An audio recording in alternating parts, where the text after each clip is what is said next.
So thank you for joining us today for our next installment of the 2026-2027 VOX-Pol lecture series. VOX-Pol's purpose is the establishment of a robust partnering research, training, and dissemination network that has at its core function comprehensive research, analysis, debate, and critique of topics in and issues surrounding violent online political extremism. Since 2022, VOX-Pol has been coordinated by Professor Stuart MacDonald at Swansea's University Cyber Threats Research Center, and we invite you to visit the VOX-Pol website, which has a wealth of resources. There you can find a link to sign up for the newsletter, upcoming events, and links to past lectures via our YouTube channel. You can also get information on exciting initiatives such as the Next Gen Network and the Terrorism and Social Media Conference being held this summer in Wales. So today's conversation is going to focus to sort of a roundtable conversation on early career researchers.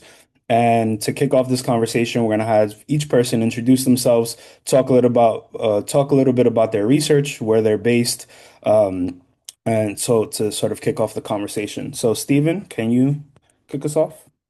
My name is Stephen Bryant. I'm based at the University of Cincinnati in the School of Public and International Affairs. And my dissertation research specifically looks at the everyday reasons people leave the Islamic State, as well as the role of identity and emotions in people leaving the Islamic State. But broadly, my research looks at narratives of political violence. It often uses feminist and queer theorizations, and I actively engage in digital ecosystems for data collection and for observation. Thank you for that introduction. Mo? Thank you so much, Jay. So I'm Mohammed El Gayar. I am a PhD candidate at the University of Waterloo and an adjunct faculty member at the Center of American Studies and Research at the American University of Cairo. I'm going into my final year of my PhD, and my research largely focuses on how video games and their adjacent spaces, so their adjacent spaces on social media, allow for the distribution and of extremist content and hate on mainstream platforms. So kind of going beyond the fringe, seeing how things can bypass moderation, bypass automated checks, and continue to be a tool for communication and recruitment by extremist groups.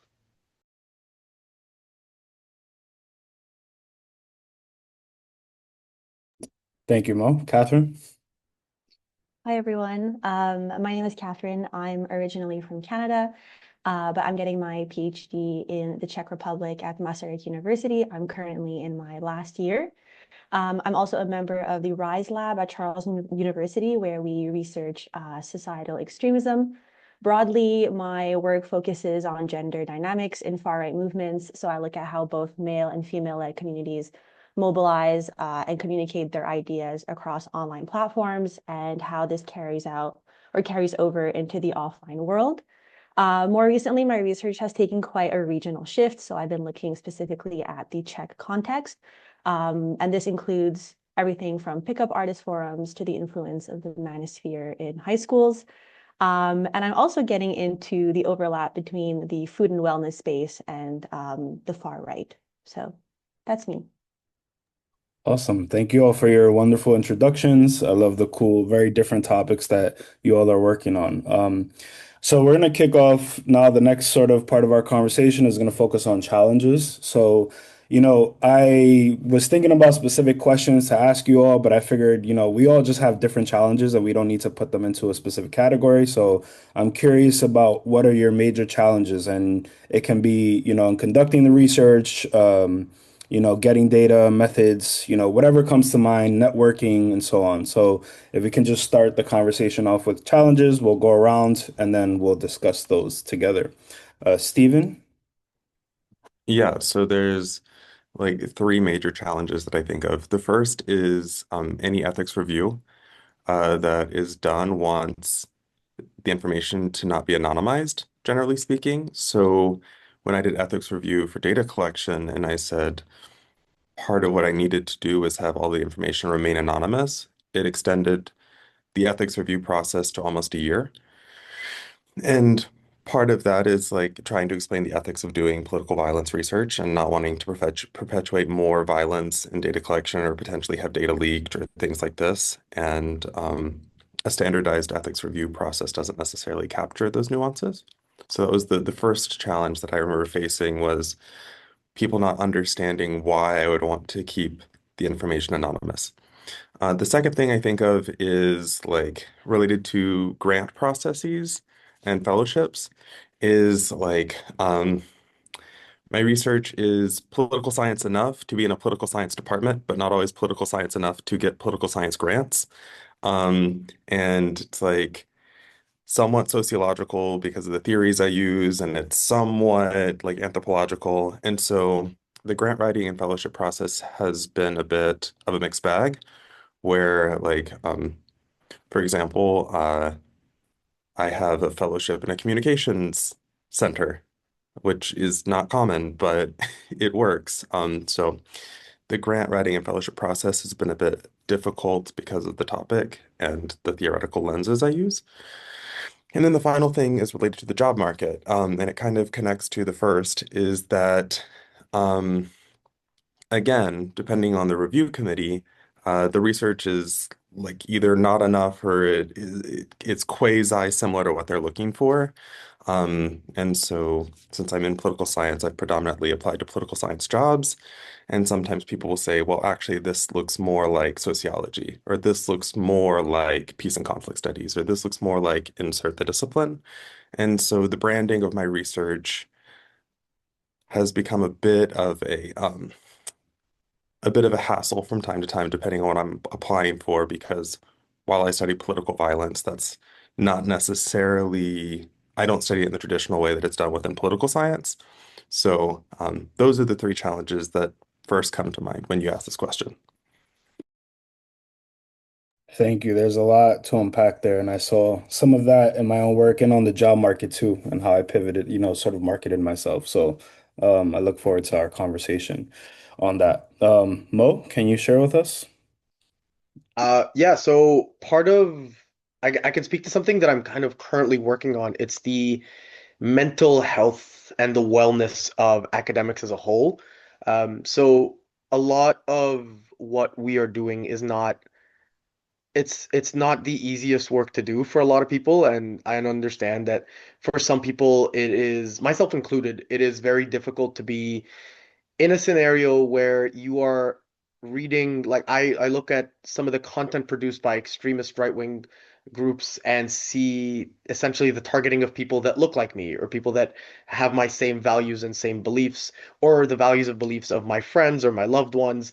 And I think there's a lot to be done. I think there is work being done by a lot of people, including like Ashton Kingdon, Audrey Gagnon.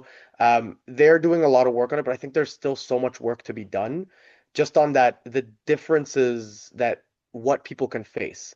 So I, for example, I know what it's like to be a Muslim studying Islamist jihadist groups from the Western perspective and have basically people tell me, oh, like they start listing things that I do, and then they say like this is the categorizations or the prerequisites of being an Islamist jihadist or an extremist. And I'm saying, well, no, like it could just be someone practicing their religion, but there's something else that triggered it.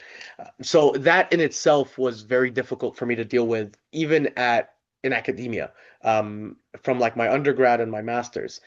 And then the other side of that mental health toll is just sitting and spending hours and hours looking at extremist content and looking at whether it's, even if it's not live, it could be just looking at animated beheadings, looking at things, because I study video games. I spend a lot of time on Grand Theft Auto and Red Dead Redemption servers of people simulating rape and people doing beheadings.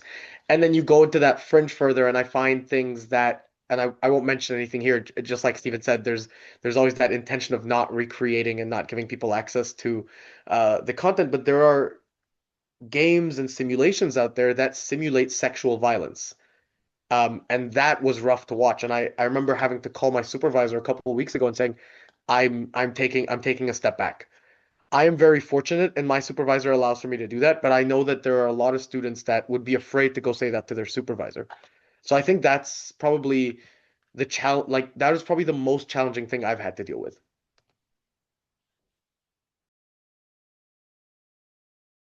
Thank you, Mo.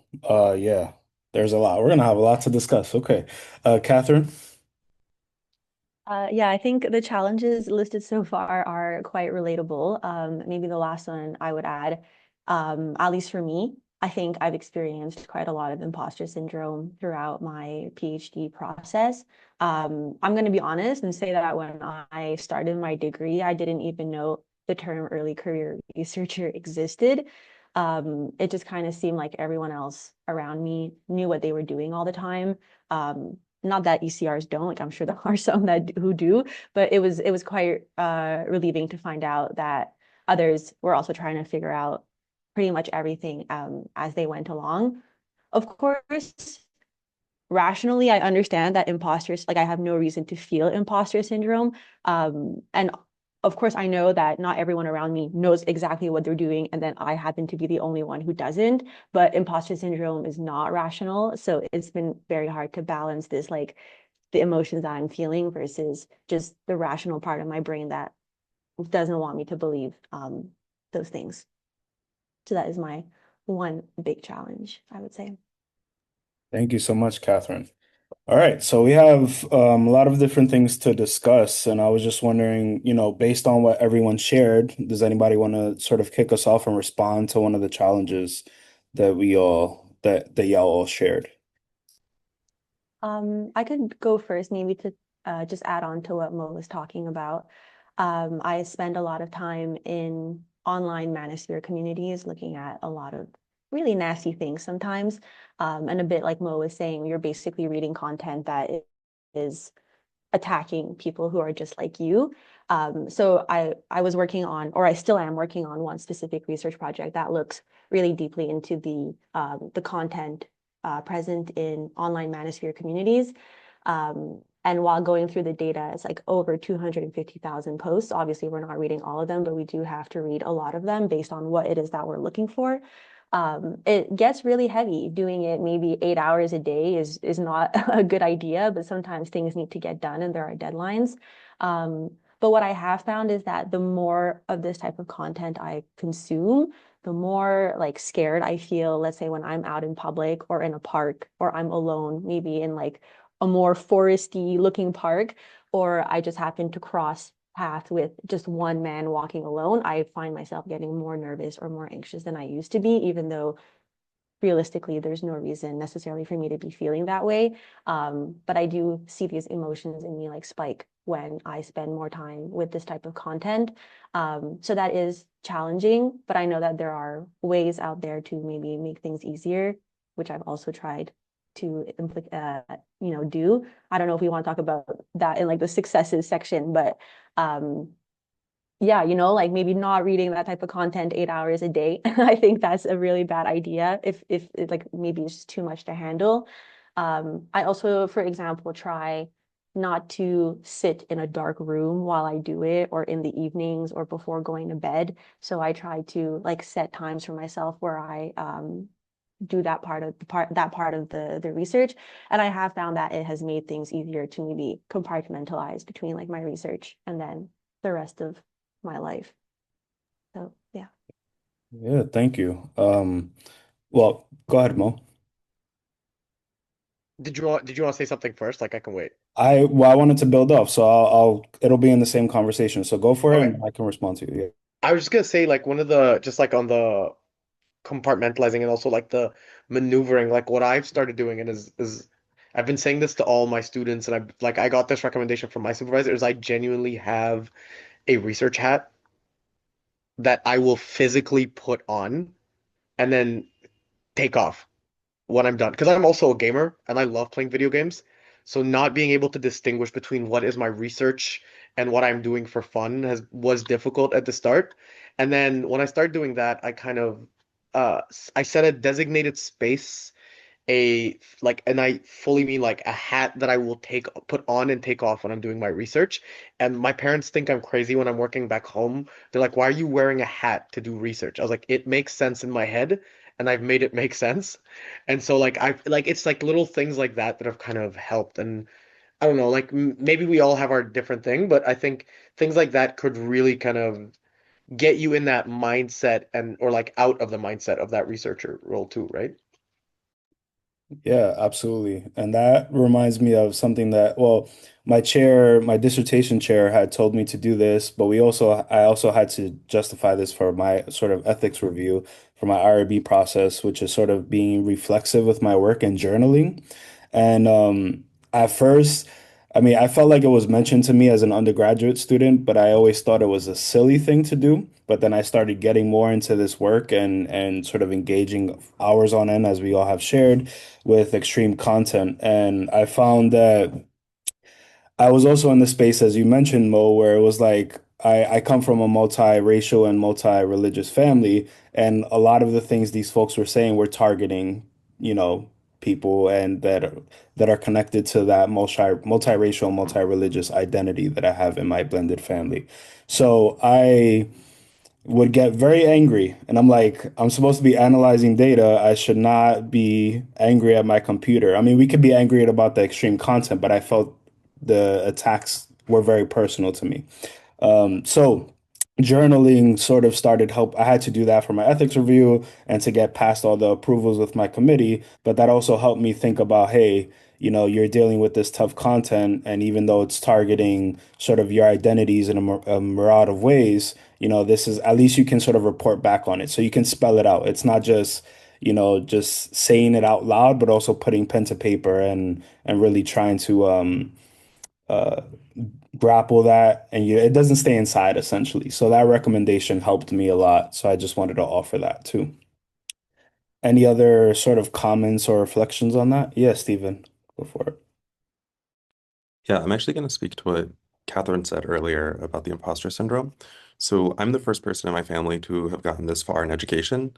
And so I just went in and assumed everyone knew all of the things and that I was just playing catch up for like the entire first year of my PhD program.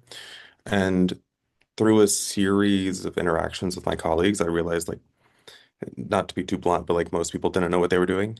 And they're just fumbling around and trying to figure it out, just like I was.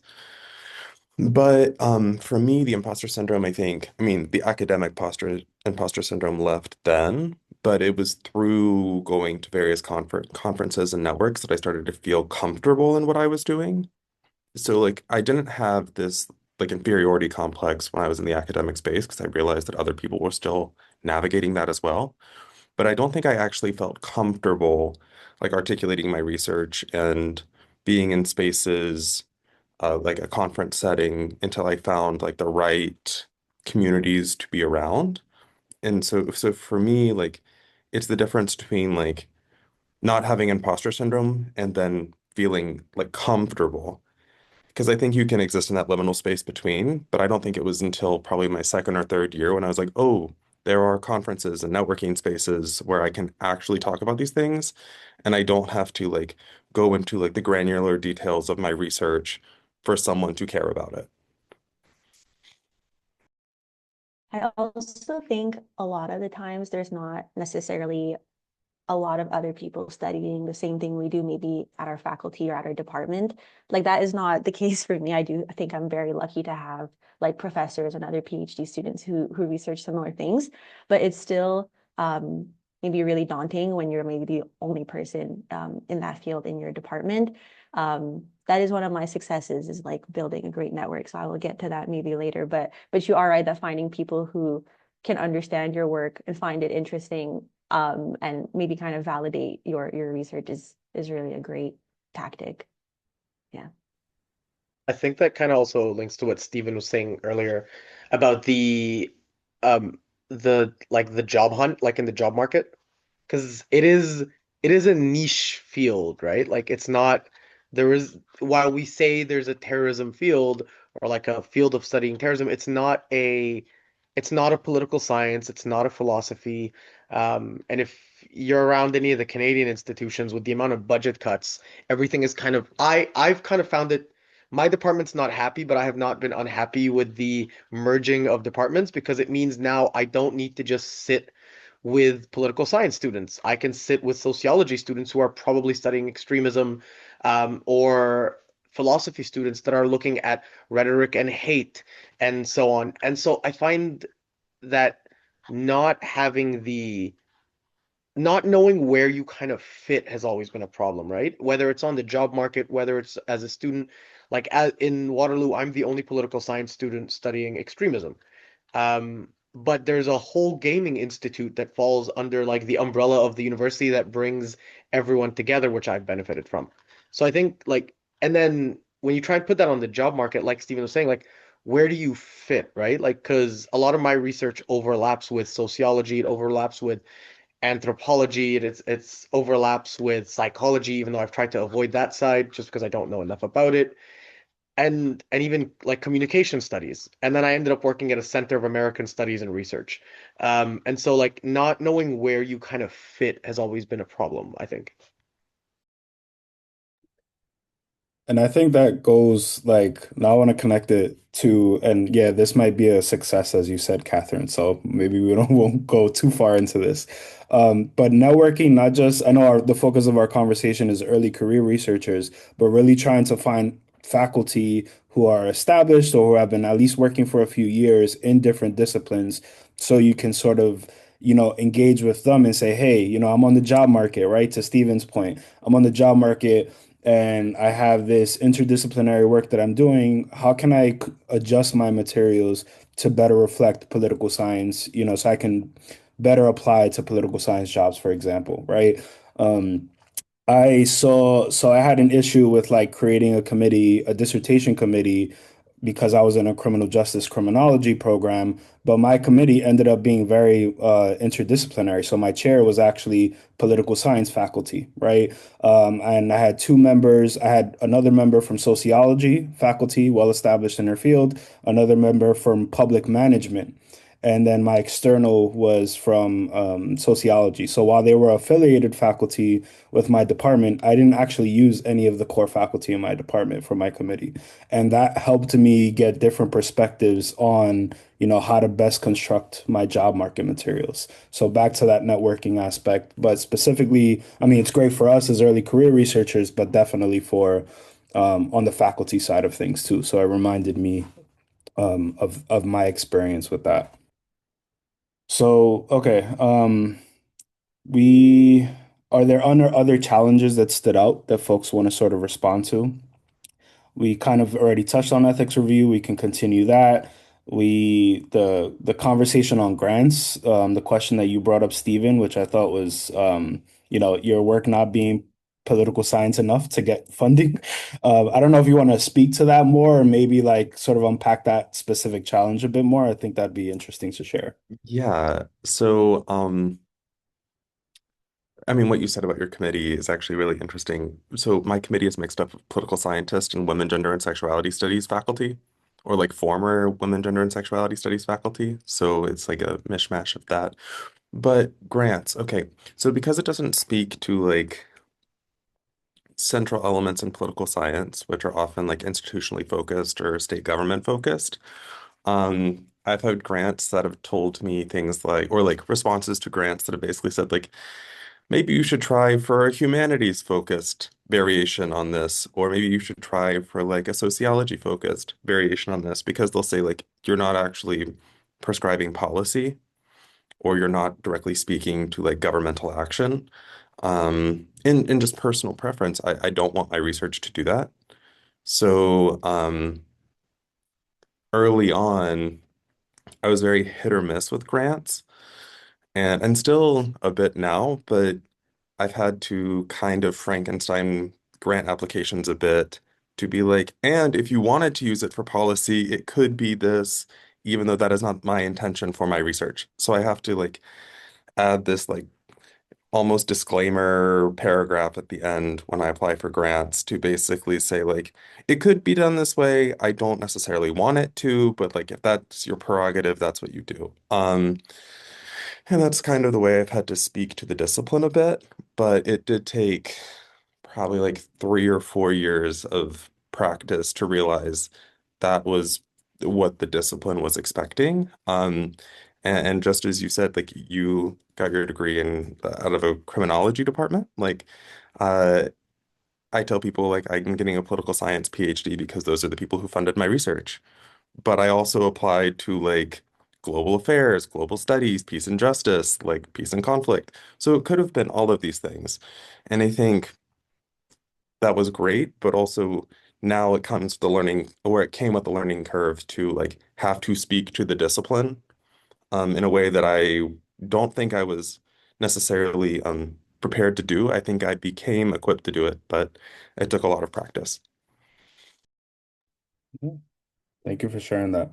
Um, we don't have to go into this conversation more, but it also reminds me of like we present at very different conferences, right? Just thinking about where we publish our work. I don't know, I'm getting a lot of like thinking about all the different places I've been, and then you're sort of the outsider, but your work makes sense to present at the particular conference. So your points there also reminded me of that.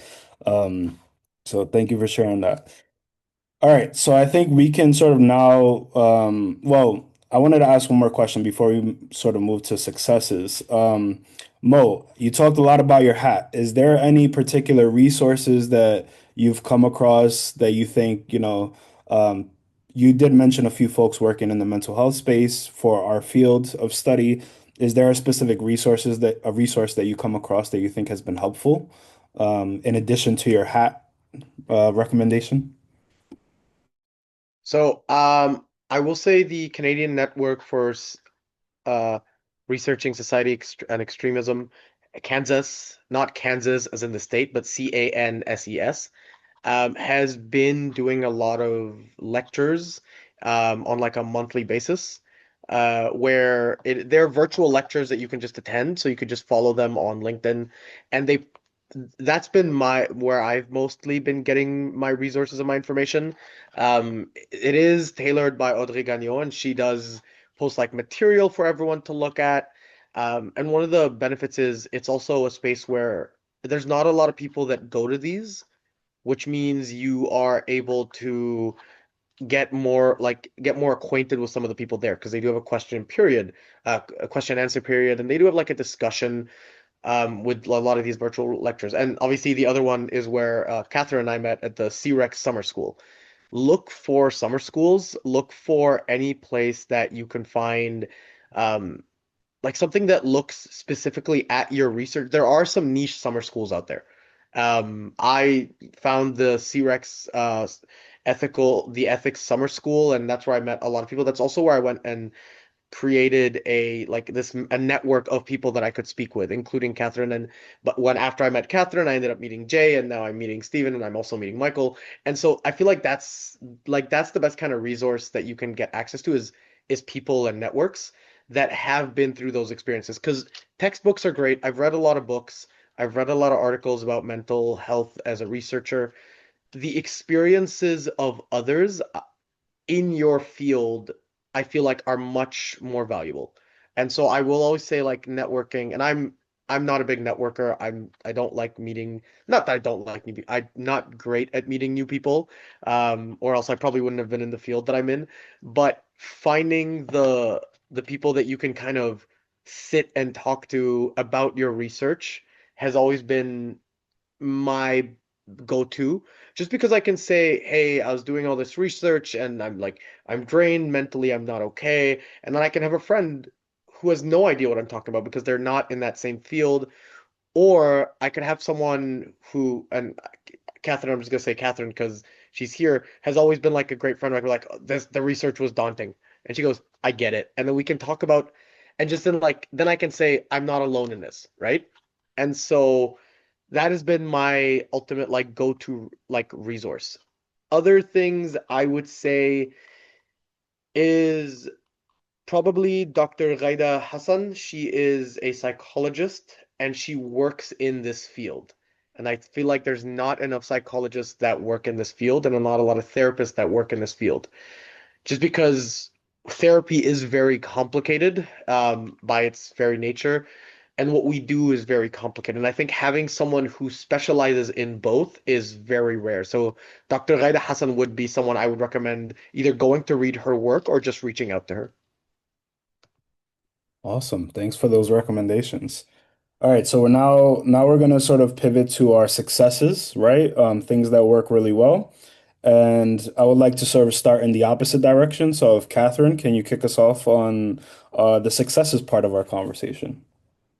Yeah, maybe first I can just add to the resources that Mo was mentioning. I know this is a VOX-Pol event, and now I'm going to be mentioning VOX-Pol a few times. But when I think either the first or second year of my PhD, they released this like handbook or like a report called Online Extremism and Terrorism Researchers, Security, Safety, and Resilience. Um, I read that whole book probably like 3 times. I highlighted all the things in it that I thought were relevant, but it was really, really helpful to get just like direct advice. Like here are exact things that people in the field have said they do to mitigate any type of mental health, impact. So it was really helpful to get concrete examples because sometimes it's hard to think of what I can do to make myself feel better. I personally would have never thought, for example, to get a research hat, but once you read it or someone tells you about it, then I think it makes more sense. So that book was really, really helpful for me. I know they came out with a second volume as well, but the first one when I read it at that time was really helpful. So I do recommend it to a lot of people. Um, in terms of the success, I think we've already talked about it a little bit. But yeah, I would say building a community around you of supportive people is probably the most helpful thing you can do, or at least it was for me. As Mo said, the topics that we research can be really difficult to explain also to people outside of the field, and maybe sometimes they're not things that we should be fully sharing at all. So even though we have maybe friends or family outside of the field who do want to support us, it's not necessarily something we should be sharing with them or something we want to burden them with. So having like these relationships with people who understand the field is, I think, really matters. Uh, Over time, I think a lot of my colleagues have become really close friends. So we're always there to like listen to each other's ideas and support each other through like good times and bad times as well. But the mutual support has really made a huge difference in how I experience my work. Um, and I know it's lame to say like reach out to people, build a network, and that's like really hard to do. Um, I have just been like awkward a million times around new people. It happens, but I reach out to people a lot on social media if I see that their research overlaps with mine, or if I find it interesting, or even if I've read one of their articles, I just like shoot someone a message just to let them know that I think it's interesting. I think like it's fun. It's great to hear that your research is interesting to other people. So getting that type of message is fun, but it's also a great way to build connections. And as Mo said, summer schools are just the best. I mean, Jay, we met at one summer school and then I met Mohammed at another one. But it's just, I think, the easiest way to meet people in the field. And it's been really, really beneficial for me. Definitely. Thank you for that. Mo? So I think in terms of like the successes, I've I'm gonna say I've found like I feel like I've been like maybe we sometimes spend a little bit too much time being like pessimistic, but I think I've found there's so much good tech out there to do research.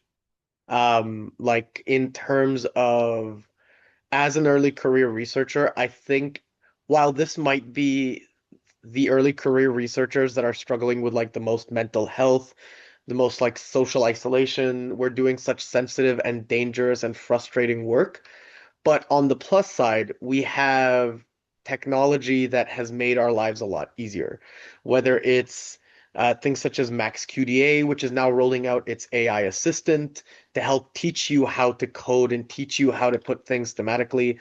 Um, and we have an abundance of resources. Like we're fortunate enough, I think, to have technology advance so much for all the flaws that it brings out, like technology be this advanced at this level and have it at our fingertips where we can do that digital field work that we think is important um, without with minimal harm. I will say reduced harm, not no harm whatsoever, because you still run a risk of being either doxxed or stalked or facing like the consequences of doing research online, but you also have that safety of that distance from field work, right? Um, I'm very fortunate enough that I can do my field work from like another country where I'm not worried that someone knows that I'm affiliated by the University of Waterloo and is going to go look for me at the University of Waterloo because they know I'm not there. So, and I think I'm gonna call that a success. We have the technology that makes our life easier, but also to an extent makes us significantly safer. Definitely appreciate that. Stephen? Yeah, I think the community element, I think, is a really strong one. So I'm going to add something, two things that like kind of extend to that. One, I found workshops were really helpful, like workshops connected to conferences, because at conferences, everyone's just like rushing to panels and they're trying to like present research, listen to research, have their one question for the big scholar in the room or whatever. But for me, it was really helpful to go into spaces where it's centered around one topic, regardless of what the disciplinary boundary you're in, and to just have a dialogue around that topic. Um, because I'm, I think I'm fine at networking. I just don't enjoy it. And so having a space where you can have like 5 to 10 people in a room to have an intentional conversation about something you care about, is way more my speed than like going through a huge reception and trying to sit next to the person whose piece you read 10 years ago or whatever. That's not for me.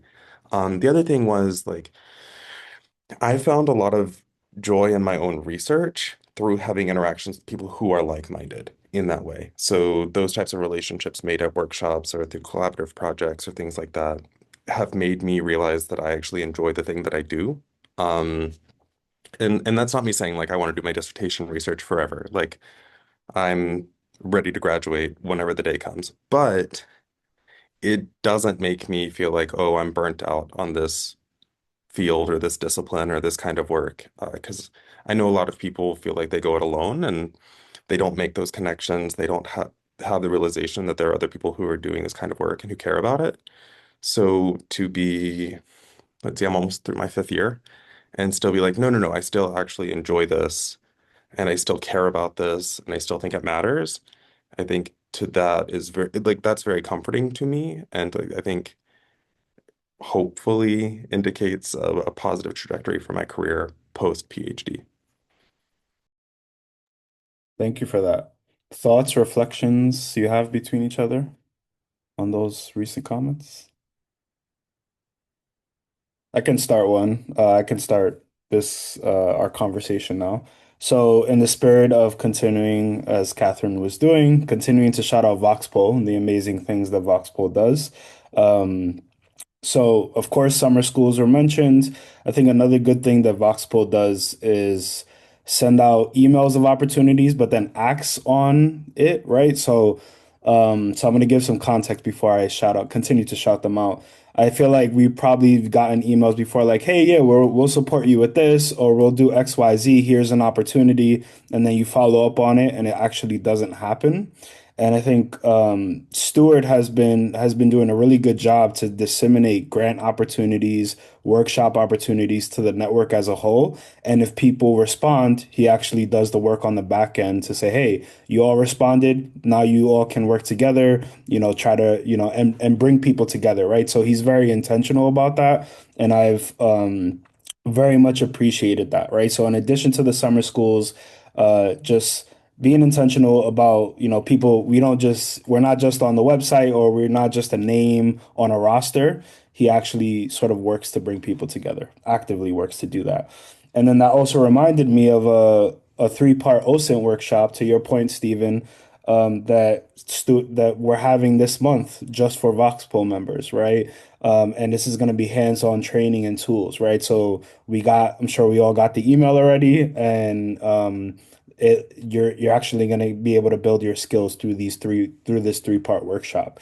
So I love that VOX-Pol and Stewart are very intentional about those opportunities, whether it's bringing people together, offering workshops, and then continuing to offer summer schools. So I'll kick off the conversation with that. Other thoughts, reflections on each other's comments?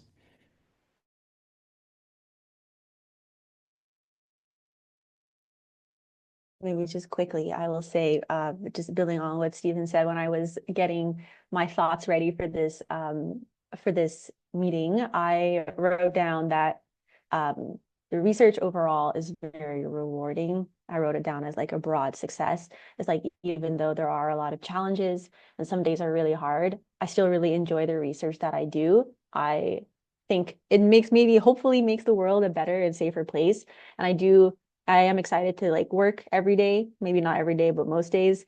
But it is just something that I enjoy. So yeah, that's also something I wanted to mention, that it is important to enjoy it. Obviously, like writing my dissertation at the moment, it gets a little tedious, and at a certain point you don't necessarily want to do it anymore, but the topic itself is still interesting. And yeah, I think that's how you know that you're in the right field.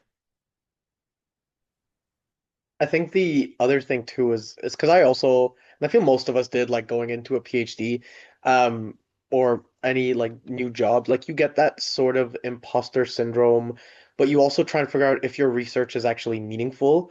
And one thing that was said to me is that your research could help one person, and that could be enough, right? Your research could be meaningful for one person, and that not in the sense that only one person cited it, hopefully not, but in the sense that like one person read your research and kind of like had a change of thought or a and like the example that was given to me is like all it takes is like one parent realizing from your dissertation that their child could be going through something on Roblox, and that intervention could mean everything, and that's enough. And I feel like that's we're like we all like to think that maybe we'll change the world, but like maybe just changing one person's life, making something better for one person, that should be enough. That also makes me, oh, Steven, go for it. No, no, no, no, you go first. So that also makes me think about like we're also teaching the next generation of people that might be working in this field, right? And one thing that always makes me happy in my classes is like when we assign a reading and they come into a terrorism class, for instance, and they have this very specific notion of what terrorism is, right? And by the end of the class or even midway through, and in an ideal world, even at the beginning, when we start those critical conversation on defining terrorism, right? The most basic, well, very difficult part of our field, but one of the first things that we all talk about in a terrorism class. And they're like, wow, I didn't realize, like, I had a very specific mindset that's either based off of, you know, the politics of the family that I grew up in, my environment, and all of these things, and it really helps shape their worldview, right? And all of them, or expand their worldview, I should say. All of them might not be terrorism researchers, but they might be law enforcement officers that end up working in the terrorism or counterterrorism space, right? And it's important that they don't have that sort of a very specific mindset of, oh, this is terrorism, these are the bad people, because the issue is so much larger than that. So to your comment, to your point, Mo and Catherine, I think that's another thing that sort of makes me happy and is a success. We do this research, we might help one person who is dealing with um, might be involved or getting involved, radicalized, etc., like that part of the conversation, but then also in terms of educating people who will ultimately end up working in the space. So wanted to offer that. Stephen, you had a comment? Yeah, I mean, connecting two things, the networking piece plus the like who's in what spaces and like the feeling of discomfort or comfortability. Um, I remember being told like a year into my PhD program by my second reader on my committee, she was like, well, because I was saying like I'm the only person who does this research in my cohort and it seems within the entire department, so I'm very confused how I'm here, kind of. And she said, well, at least three people read your materials and thought you were the best fit. Like, and so that was really nice to know that three people in my department who don't do research on this read my materials and was like, this makes sense to us. Um, and that's kind of carried me through into various conferences when I know that like I was just at the International Studies Association and maybe like one of my pieces in security studies, and I'm like, well, I don't know if I'm a security studies scholar next to all of these huge names within security studies. Um, but then I think like, well, someone reviewed those materials and thought my piece was just as appropriate to have as this huge name within the discipline. And I not saying that they're equal or anything like that, but me saying that like, okay, so this mattered to somebody else. Like somebody read this and said this matters in this space. This presentation should be heard in this venue. And um, even if I never know who that is or anything like that, I think that gives me some level of um, joy because I'm able to say like, okay, it mattered to somebody else. Like another person read this and thought that it mattered to be heard in this context, in this space, in this way. Thank you for that.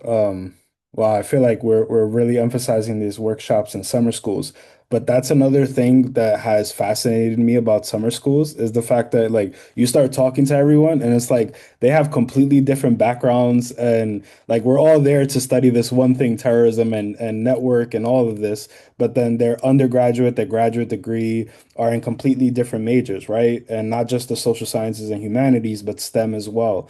And I'm like, oh wow, it's just really cool to see all of these folks in one place interact um, with completely different trainings, right? And none of us knows what we know as an individual, but then we all share our knowledge with each other. And I think that that's another special thing about summer schools, in addition to just the networking aspect or learning whatever the topic of that summer school is focused on. So thank you for that, Stephen.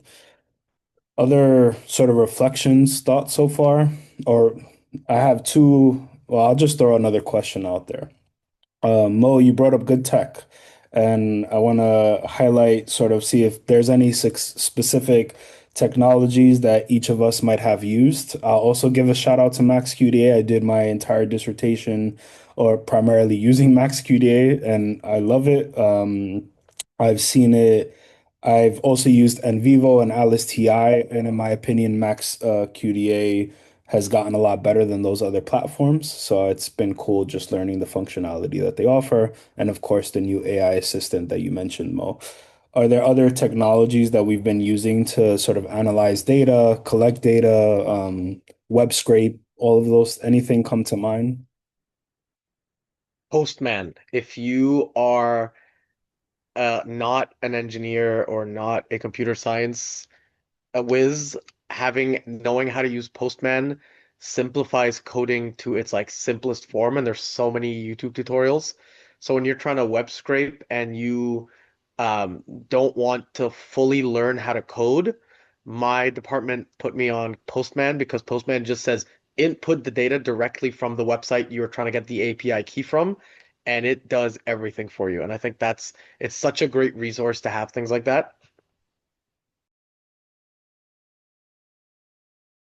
Thank you for that, Mo. Can you just spell it out just for the transcript and for folks? Yeah, go Of for it. course. So it's Postman. It's got like an orange logo. That's it. Thank you. Other technologies, tools, anything stand out to you all? I am probably like the least tech person. I will say what I have done is gotten a friend in the field who knows how to scrape data. And I mean, she is my friend beyond that, but it has been really great, which goes back to the whole networking thing. But yeah, I do all of my data collection manually, which probably I should not be doing anymore because I have smaller samples for now. But yeah, so I can't think of anything specifically, but I did write down Postman, so I will be checking it out. Thank you. There we go. That's why we have these conversations. All right. So your comment, Catherine, actually leads me to my next question that I sort of want to end this conversation on. You know, we've talked a lot about networking and the benefits, and we've shouted out VOX-Pol a few times. I was wondering if we all can share a specific success, you know, through this networking, right? Like what has come out of it? You know, have we gotten a publication out of it? Have we gotten someone, you know, who's your friend, but can also, who has the skill to web scrape, right? As you just mentioned, Catherine. If we can just all share a success or two from networking, from meeting other people working in our space. And yeah, so I'll just throw that out to the group. Yeah, I can start. Um, so like not because they're in the space, but Michael and I co-author together quite a few things. And that literally started because the former graduate director was like, hey, this person's coming into our department. And I'd read a piece that Michael wrote in 2019, or it got published in 2019. And so the conversation started with like, what do you research? What is this? And then we talked about that piece. And then by the end of like our hour-long conversation, we developed a plan to co-author something. But part of it was just simply because the graduate director was like, well, he does something that's kind of political violence, I guess, which it is political violence, but she didn't know. And so it was from this person being like, this looks similar enough, this looks similar enough, let's make a connection. And it worked out. But from that relationship, that's also how I was able to like find other conferences like the Peace and Justice Studies Association, where I was like, oh, I don't have to like minimize my research to make it understandable to other people. And it was also through like networking like this with Michael, but also with others that I was able to say like, oh, this isn't a disciplinarily bound thing. Like Michael doesn't have a PhD in political science. Um, so it kind of, I guess, served almost like a permission structure to go out of my own discipline to be like, let me see what other collaborative opportunities exist outside of political science. So, for example, like I just started co-authoring a piece with someone in philosophy because they look at like how movements use nostalgia. And again, just it is these minor things that I look back on and I'm like, oh, that may have been like one moment, but it has directly impacted my early career trajectory in numerous ways. Thank you. Just a quick shout out. Now you're here too, right? And Michael facilitated that, so it just worked out really well. And now we all know you, right? So, yeah, really cool. Thank you for those.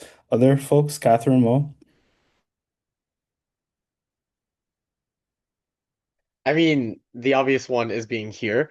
Um, I will say that at the VOX-Pol conference in Prague in September, I got to present a piece of research that I had no idea what I was doing with. And it was just kind of it happened because I thought it was a cool idea. And then I ended up sitting down with Ashton Kingdon and she said, put this in your dissertation. And so then I posted it to my supervisor and she goes, why is this not in your dissertation? And now I have like 20 pages of my dissertation done. Um, because I could like I presented my work and there were enough people brought together by VoxPol that I got so much feedback on it. And then the other thing is the obviously the TASM conference. I was had nothing to do with like no idea what I was going for when I was going to the TASM conference. Now I'm co-authoring a paper. And so it's just like I will say VoxPulse kind of exposed me to a new world of research that I probably would not have had if I just stayed in my like own research bubble. And I obviously made some great friends in you and Catherine, which was great. Also, your presentation was awesome, Mo. Uh, Catherine. Yeah, what I will say is that I find a lot of the connections I have made just come from these like really random moments, either just like me going up to someone randomly or someone coming up to me, or even as Steven said, just someone being like, hey, why don't you reach out to this person? I think you guys would have things to discuss. So I think sometimes it happens completely randomly. Like Jay, I know we met at the VoxPol Summer School, but I don't actually remember how we started talking. I know we weren't even sitting near each other, and now I think we're inseparable. So it's just these like random moments that just happen to happen. And so when I can, I also try to connect people if I think their research overlaps or if they would just get along generally. I do try to make that connection. I would say at the moment, the like thing I am most proud of is the RISE lab, the research lab we have going on at Charles University in here in the Czech Republic. That is a project with many people on it, including John, who runs the VoxPol NextGen network, and then Christian, who's an assistant professor at Charles University. But yeah, I met Christian back when Twitter wasn't a terrible place to be. I made a post that I had written in Czech or in Slovak. He happened to see it. He sent me a message. And that was 4 years ago. And now we're co-authoring papers together and applying for grants together and starting research labs together. So it really just, I think I don't want to say it's luck, but a lot of the time it does seem like it just comes out of nowhere.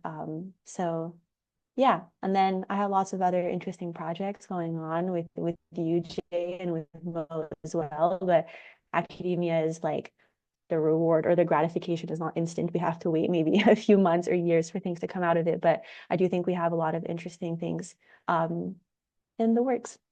Yeah. Awesome. Thank you. Any last minute sort of thoughts or things people want to get off their chest before we wrap up this conversation? I think that's a great way to end it, but I want to, give one more opportunity if anything, you wanted to say something, but you were unable to. Any last minute thoughts? All right, cool. So thank you all for this wonderful conversation. I really appreciate your time, and this was a great conversation, really focusing on sort of all the challenges that y'all have faced and ending with a really good note on successes, which I think are amazing. So thank you for giving your time with us.